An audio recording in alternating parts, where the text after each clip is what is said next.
I'm Aubrey Sitterson, and this is SKALD. You're about to listen to the only story that matters. This is true oral storytelling, meant to be performed aloud and recorded in one single, flawless take. The story of SKALD is an ongoing one, but don't worry about what you've missed. Feel free to dive in right here. Afterward, you can always go back to listen to previous episodes or even pick up the prose volumes on Amazon. This isn't me reading you a story. This is me telling you a story. This is SKALD, Part 42.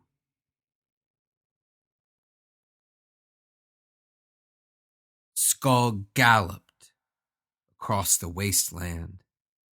Her humongous, fur-covered paws pounded down into the rocky earth of that frozen tundra before forcing her massive frame back off the ground, up into the air and forward, ever forward, driving her in search of her master, her companion, the one true king of men, Maul. When she first arrived in the wasteland, carried there by a blinding flash of white light, she had been confused. She remembered prowling through the wizard's home. She remembered arching her back and snarling at the old man, a preface to the grim, bloody fate she would deal out to him. But then, she remembered nothing. Nothing but that blinding flash of light that brought her to this, a cold, barren, unremarkable world with a sun that set far too quickly in the sky above. Shortly after her arrival, she'd seen another flash, another blinding white light out upon the horizon. She didn't know much. And as a beast of the wilds, she didn't even know how little she knew. But she did know this. She loved Maul. And if there was any chance that he, like her, had been transported by the white light, then she needed to go to it. And quickly. So she set out. With that dim, insufficient sun plummeting down behind the horizon, she tore out across the landscape. And shortly after that, the sun finished its descent, casting the world into darkness. And shortly after that, she found herself surrounded by trolls.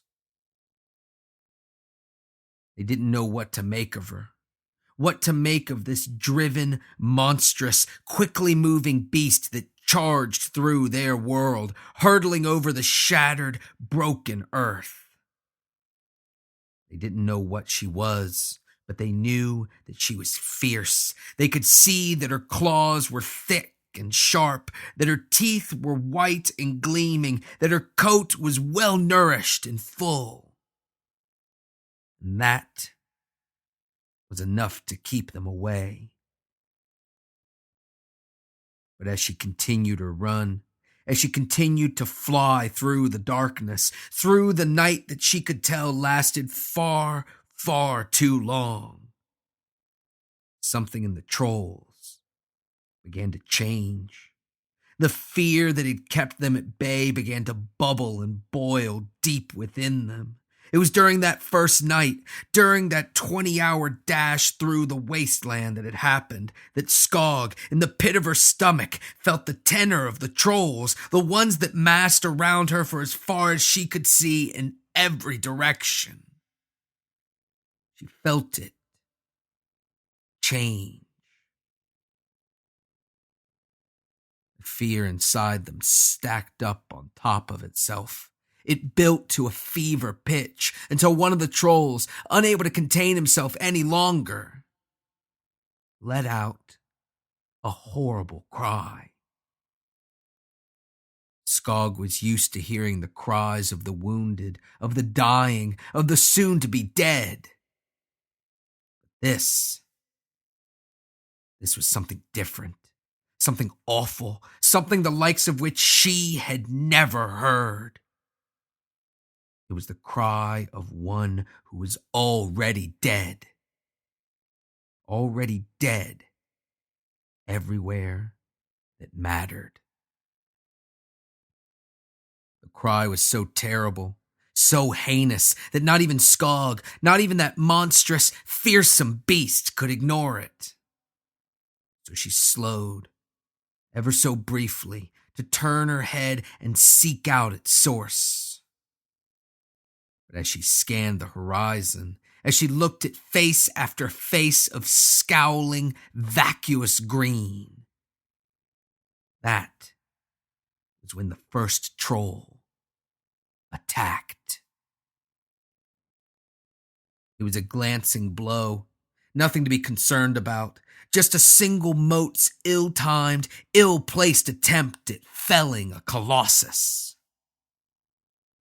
But as she brushed it off, as she picked up speed once again, the glancing blow was followed by another, and another.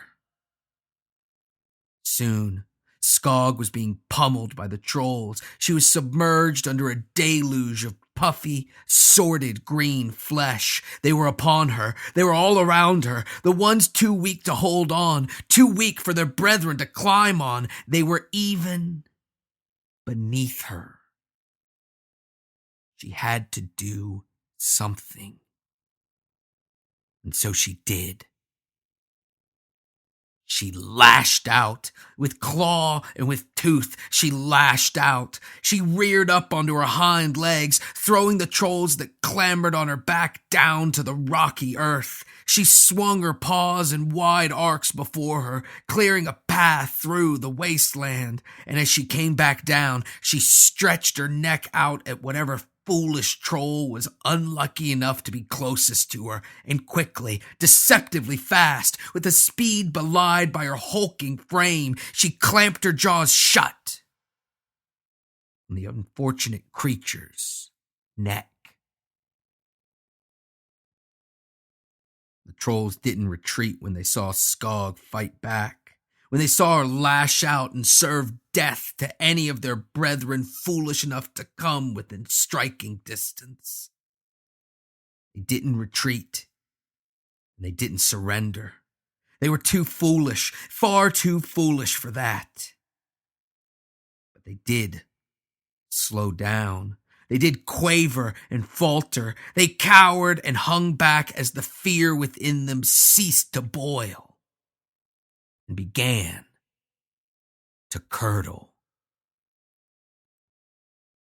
They still came. They never stopped coming.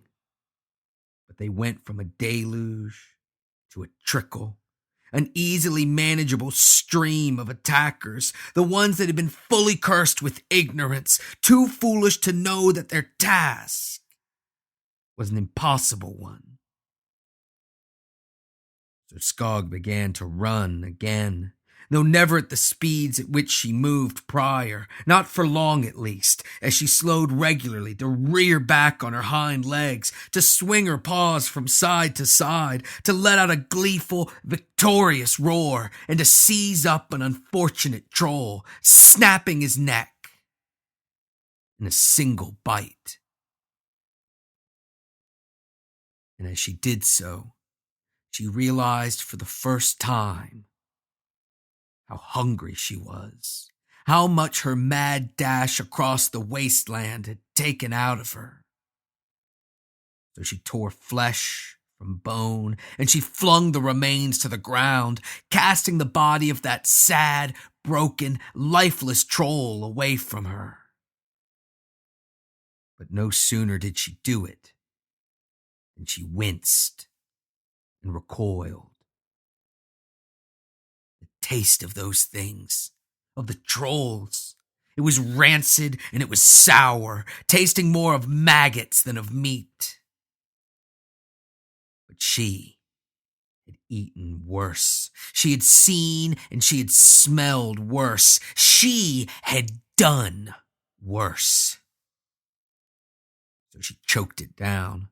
She fought through the sickeningly sweet taste of rot, and she pushed the raw green meat down her throat. And she forged ahead through the wasteland. She could have killed the trolls. If she took enough time, she could kill all the ones she saw, and even some of the ones that she couldn't.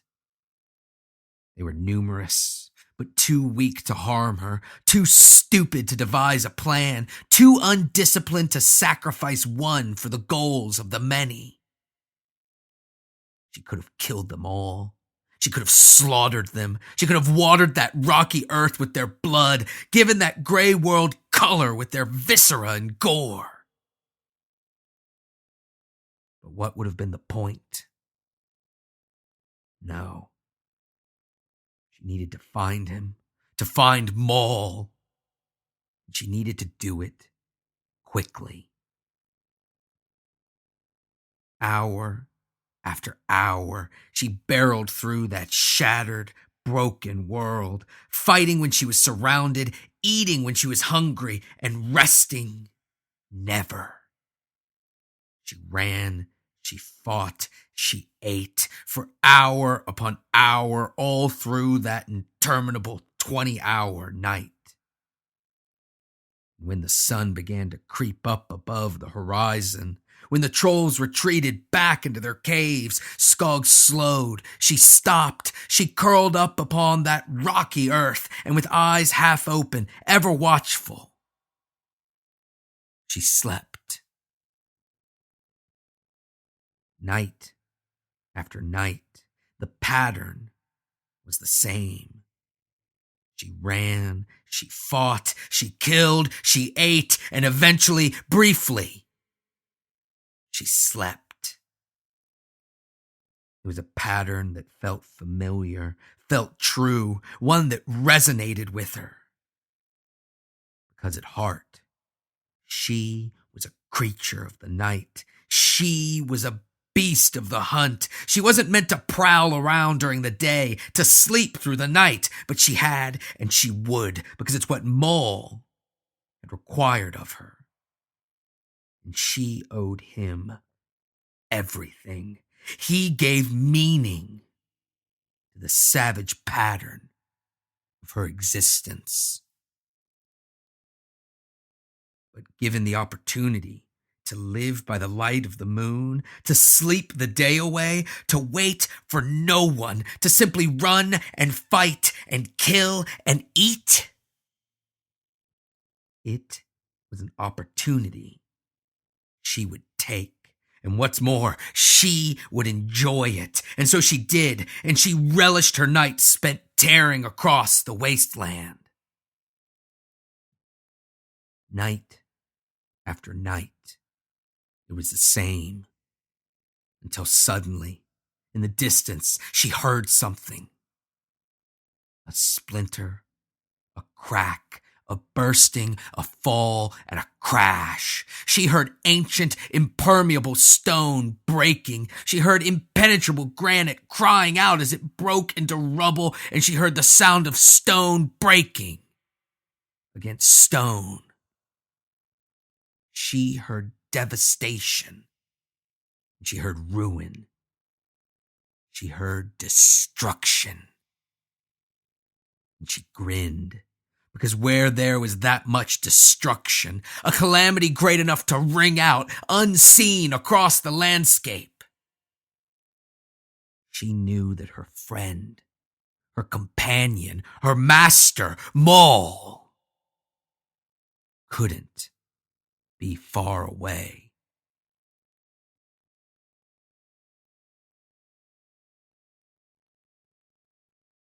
Maul squatted outside the shack, thinking over his options. As warmth Light and laughter poured out of the small wooden cottage. He thought about what he knew. And unsurprisingly, it was distressingly little. He thought he had been in the realm of men, in his realm. But he had been wrong. He didn't know where he was. He didn't know which of the sundered worlds he was in, and he didn't even know where within one he had been sent, much less where the monk and his witch were. He didn't even know where he was going. They had been searching for Skogg, had been marching on the point where the monk claimed to have seen another flash of white light. But without the monk, Maul couldn't even tell where to head, where to march, where to search for his lost pet, the monstrous cat beast. Skogg. He knew nothing. He had no answers, and worst of all, he didn't even know the questions to ask. All he knew was that the ground was hard and cold, that the shack before him was bright and warm, and that the monsters, those hideous, cowardly heaps of dirt, had sent him, the one true king of men, on an errand. He hated working for someone else. He hated doing anything for anyone else. And why shouldn't he? What had anyone ever done for him? Everything he had, though it was so very little, and he deserved so very much more. Everything he had ever had came to him by his own hand, came to him by his sweat, his tears, his blood. And the blood that he had spilt. But even more than that, to work for someone else, to work for anyone else, was a shameful act. It was weak, it was cowardly, and it was beneath him. To work for someone else was to say that you were incapable of doing things yourself, incapable of making what you needed to happen, incapable of doing it yourself. It was to throw your lot in with someone you deemed your better. It was to demean yourself. It was craven. It was a surrender. It was giving up. And worst of all, it was weak. And for one such as Maul, one for whom strength was both shield and sword, one whose birthright was an entire realm, it was absurd. That was the extent of what Maul knew.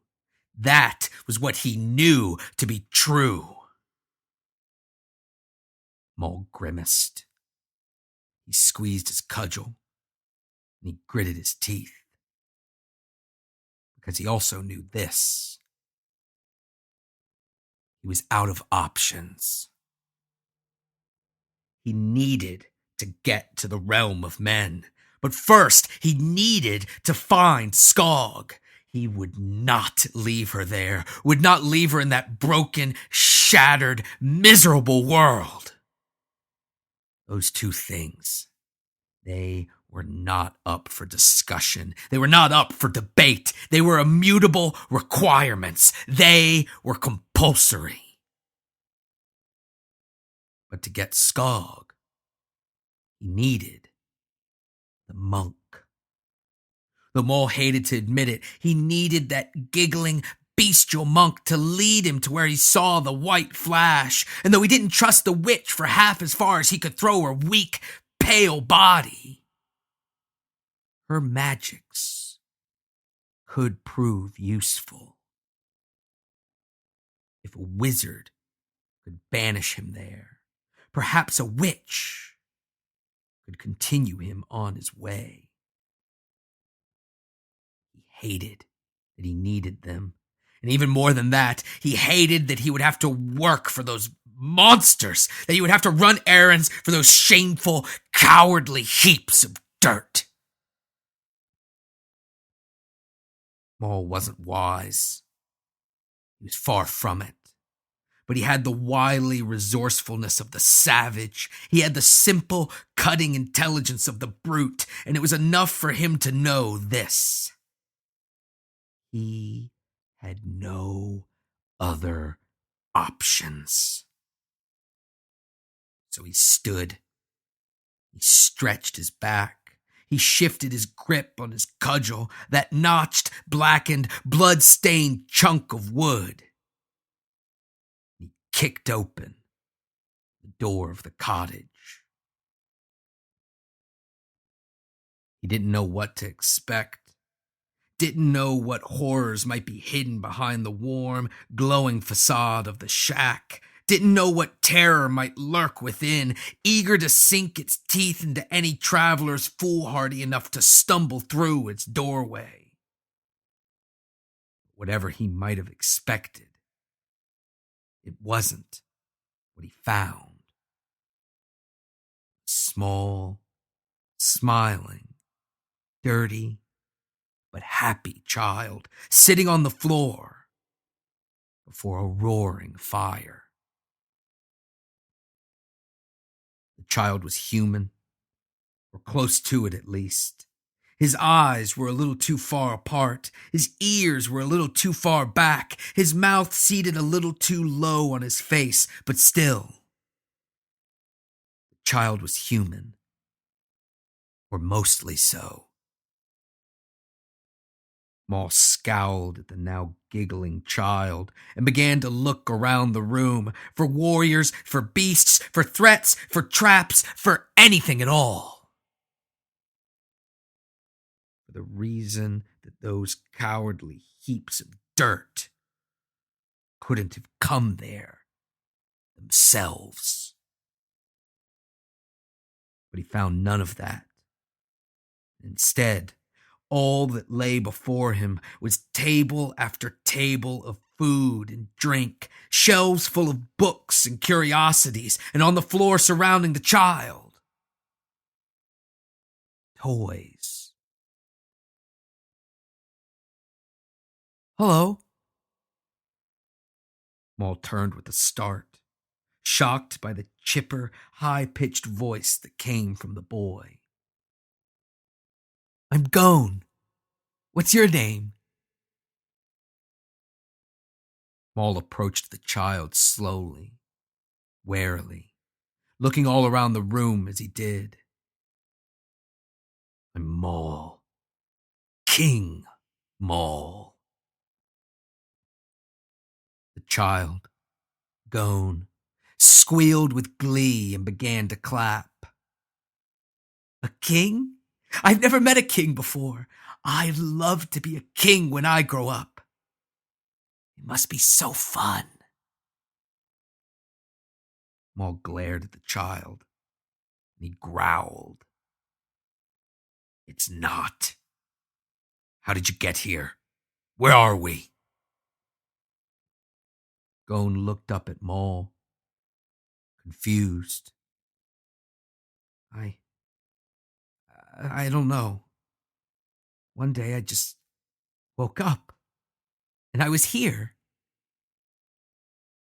The child climbed to his feet and walked to a table, heavily laden with hearty breads, yellow cheeses, succulent fruits, and exquisitely marbled meats.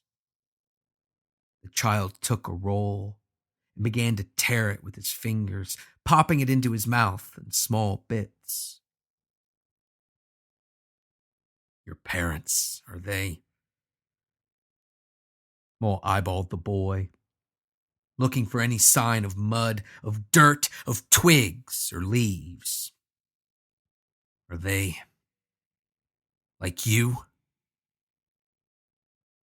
The boy laughed.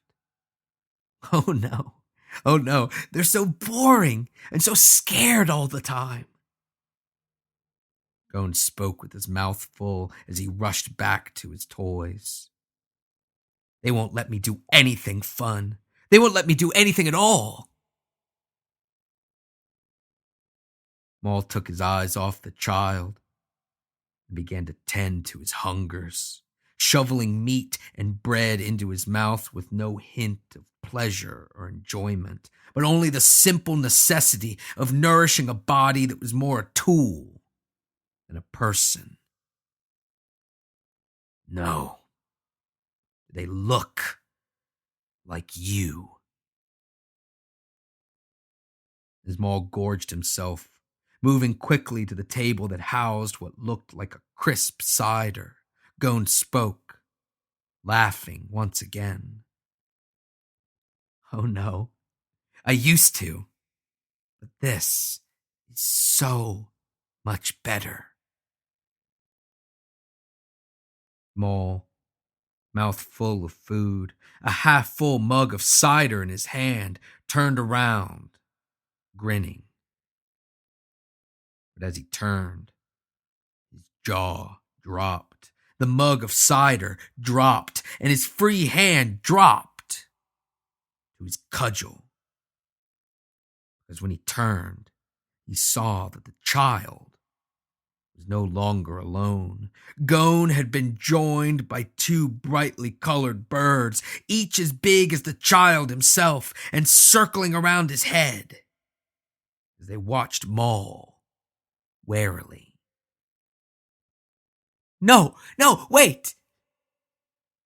The child cried out, because even at his age, he could read the violence in Maul's walk, could see the murderous intent in his eyes as he stalked toward the birds.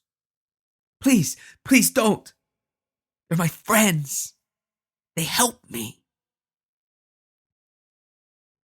Maul, keeping his hand on his cudgel, approached slowly. What are they? Gon grinned as the birds slowed down their flight and came to land on the ground next to him.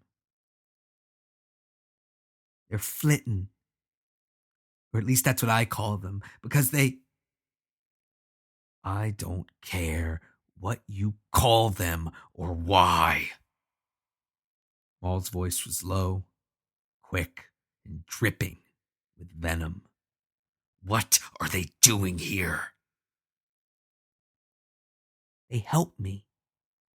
They bring the food, the drink, the toys. They do everything. As the boy talked, Maul watched in amazement as the birds set to work on the fire, using long sticks clamped in their beaks to break up the coals, and even working together to throw more twigs upon the blaze.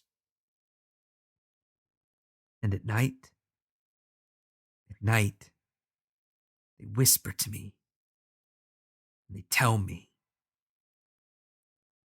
Gon looked up at Maul, smiling. They say that I can be like them. Free. Maul began to laugh as he stalked toward Gon. Free? You were lied to, boy. Come on, get up.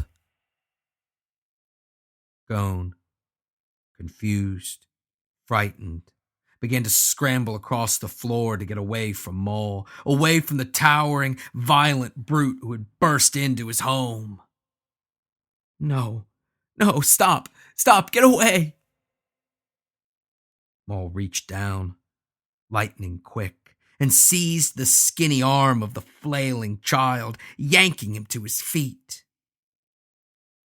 Fight if you want.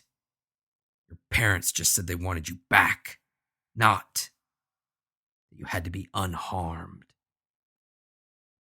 What? No! Gon began to panic, tears welling up in his eyes. I won't go back there. I won't! Maul lifted the child up into the air by his arm. He shook him. You will. Now quiet down and tell me how to get back to your people. Tears streamed down Gone's face as the flitton took to the air, chirping and squawking angrily at Maul. I don't know. Just please don't take me back. They won't let me do anything. They won't allow anything. Maul began to swat the flitton away with his cudgel as he lowered the boy back down to the ground and dragged him toward the still open door of the cottage. But Gon only cried harder, louder, begging Maul to let him stay. Please don't do this. It's so nice here. I can do anything I want. Suddenly, Maul was overcome with sadness, with weariness, and with something he didn't often feel. Empathy. Surprised at himself, he felt bad, felt sad for this howling, weak, scared child. Because in his eyes, in those terrified, heartbroken eyes, he saw reflected something else, something familiar, another child that he had once known, a boy that had been dragged away from everything he loved, taken somewhere awful, terrible, and lonely.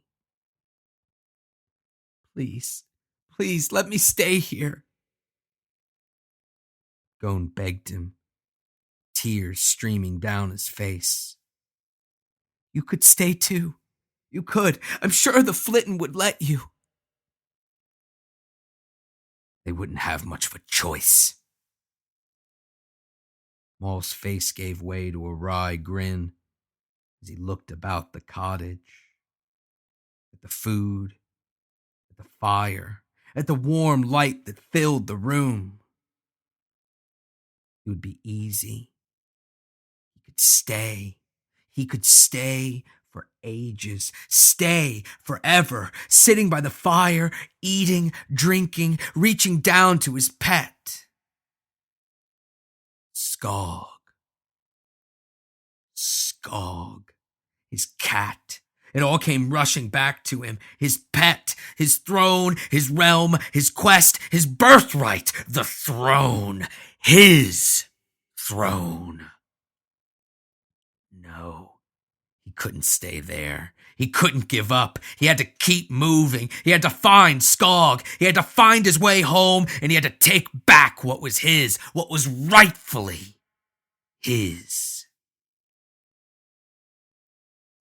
Maul set his jaw, let his face settle into the scowl that it was all too familiar with, and he dragged the boy, kicking and screaming, dragged him to the door and out into the wasteland. It's not fair. It's not. Stop.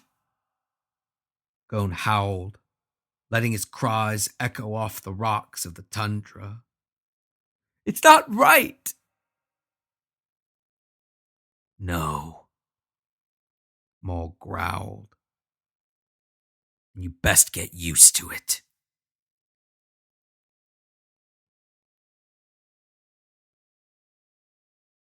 He dragged himself across the rocks, broken, but whole, in agony, but happy, crying but laughing at the same time.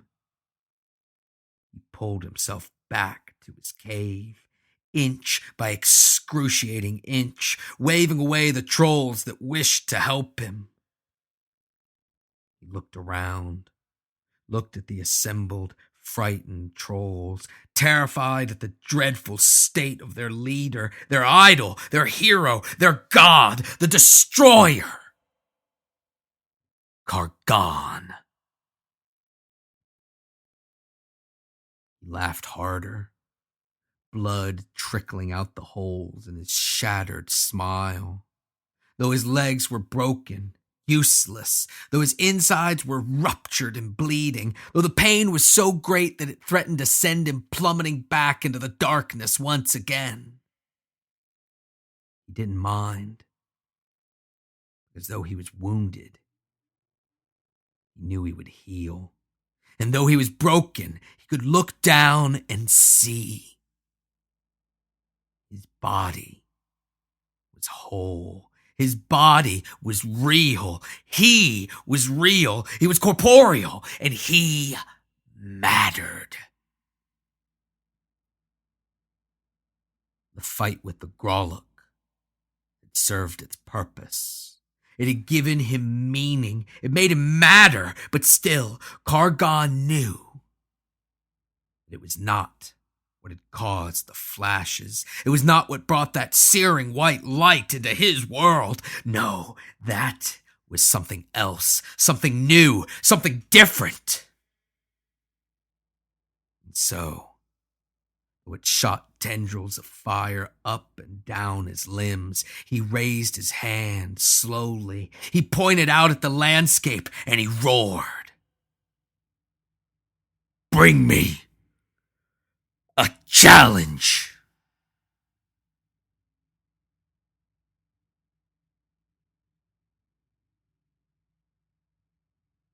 If you like SKALD, you probably want it to be more successful, right?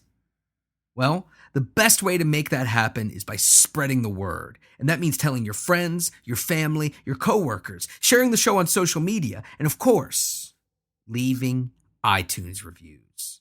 If you leave a good one, I'll read it on the show. Kairu Echoes says, I'm hooked.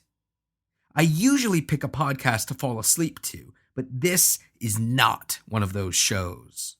Aubrey Sitterson tells a story with such intensity that you can't stop listening. Thank you for such an imaginative and dark tale. SKALD costs money, plain and simple. There's podcast and web hosting, naturally, but there's also the opportunity cost involved with writing and performing a new episode every week, time that's not spent on paying work. Help me defray those costs, hopefully even making SKALD profitable by signing up for a small monthly pledge at patreon.com/SKALD. Come find me and say hello on Facebook, Twitter, Tumblr, and Instagram. Username Aubrey Sitterson. Or hit up AubreySitterson.com for links to everything, including SKALD, the SKALD ebooks, my comics writing, my wrestling talk show Straight Shoot, bio, contact information, and more, including details about my upcoming comic series, Street Fighter G.I. Joe. This week's recommendation is the new single from Abbath, Count the Dead. Abbath Doom Occulta was one of the driving forces behind legendary black metal band Immortal. But earlier this year, he announced that he was forming a new band under his own name. The debut album isn't out just yet, but Count the Dead has 2 absolutely killer, crushing tracks on it that are well worth a few spins on Spotify. If you dig it, check out my favorite Immortal album, Sons of Northern Darkness. Thanks for listening. I'll talk at you next week.